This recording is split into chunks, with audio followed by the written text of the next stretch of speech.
ગણતરી કરીએ એટલે ખબર પડે કે અઘરો દાખલો હોય તો ગણવો કેમ, પણ રીત યાદ રાખવાની.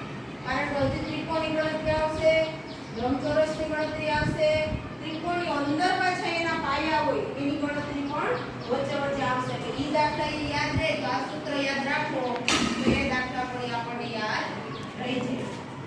હવે પહેલા શું કરવાનું તો કે 1 2 આવી રીતે આપણે ચાલો હવે કરશું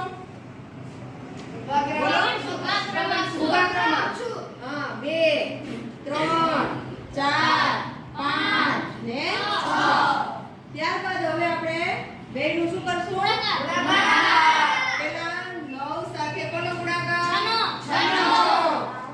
બસ બેનું કરાય કોઈ એક આપણે ગણતરી કરીએ એટલે ખબર પડે કે અઘરો દાખલો હોય તો ગણવો કેમ, પણ રીત યાદ રાખવાની. કારણ કે હજી ત્રિકોણની ગણતરી આવશે, લંબચોરસની ગણતરી આવશે, ત્રિકોણની અંદર પાછા એના પાયા હોય એની ગણતરી પણ વચ્ચે વચ્ચે આવશે. એટલે ઈ દાખલા ઈ યાદ રહે તો આ સૂત્ર યાદ રાખો તો એ દાખલા પણ આપણને યાદ રહી જાય. હવે પહેલા શું કરવાનું તો કે 1 2 આવી રીતે આપણે ચાલો હવે કરશું